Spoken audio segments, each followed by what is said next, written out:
It is now the 5th day in the Israel-Hamas humanitarian pause. Here are the most recent developments.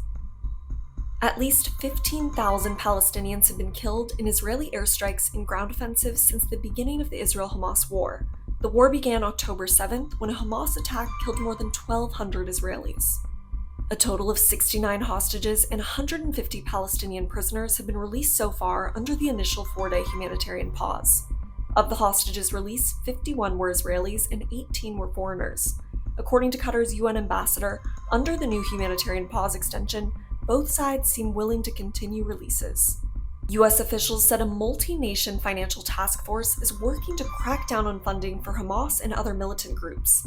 Financial intelligence units in 13 Western nations are looking to more effectively coordinate on financial intelligence and information sharing. The group is co-chaired by Germany, Israel, the Netherlands, and the US. Around 200 container trucks brought humanitarian aid into Gaza November 27th after being inspected by Israel. The trucks are carrying food, water, shelter equipment, and medical supplies. The Israel Prison Service said 33 Palestinian prisoners were released November 27th from a prison in the occupied West Bank and from a detention center in Jerusalem.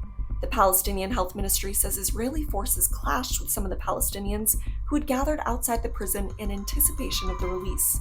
Some of the protesters waved the flags of Hamas and Islamic Jihad, another Palestinian militant group. The ministry said a Palestinian was killed in the area and that it was unclear if he had participated in the clashes. Israel had no immediate comment on the incident.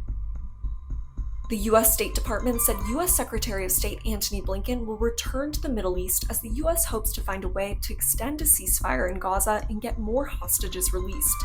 It will be his third trip to the region since Israel's war with Hamas began. Thank you for joining us for this update. Stay tuned as we continue to bring you the latest developments in this complex and evolving situation.